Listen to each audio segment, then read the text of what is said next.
តោះយល់ដឹងពីការស្អំមុខជាមួយនឹងទឹកកករព្រឹកតើមានប្រយោជន៍អ្វីខ្លះ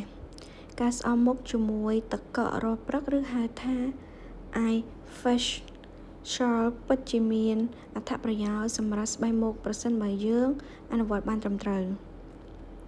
អត្ថប្រយោជន៍បង្រួមរន្ញើទឹកកកមានសមត្ថភាពជួយបង្រួមរន្ញើធ្វើឲ្យមុខមើលទៅរលោងភ្លឺតឹងណែនជាងមុនកាត់បន្ថយការហើមនៅលើផ្ទៃមុខជាពិសេសនៅពេលព្រឹកទឹកកកជួយកាត់បន្ថយការហើមក្រោមភ្នែកបំបាត់បញ្ហាដកខ្មៅភ្នែកធ្វើឲ្យស្បែកភ្លឺថ្លាក្មេងជាងវ័យព្រោះវាជួយសម្រួលឲ្យសរសៃឈាមរត់ស្រួលកាត់បន្ថយការឡើងមុននិងរលាកជាពិសេសជួយឲ្យស្បែកមុខ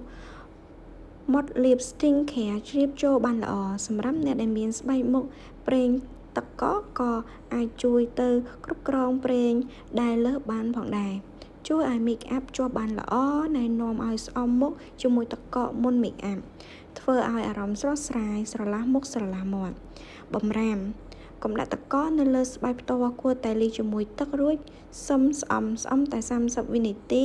ទៅ1នាទីគ្រប់គ្រាន់ហើយសម្រាប់ដែលមានស្បែកមុខសើចខ្លាំងមិនណែនាំវិធីនេះឡើយបន្ទាប់ពីស្អំរួចត្រូវប្រើប្រាស់ toner និងគ្រីមផ្ដល់សំណើមមួយសប្តាហ៍អាចធ្វើពី3ទៅ4ដង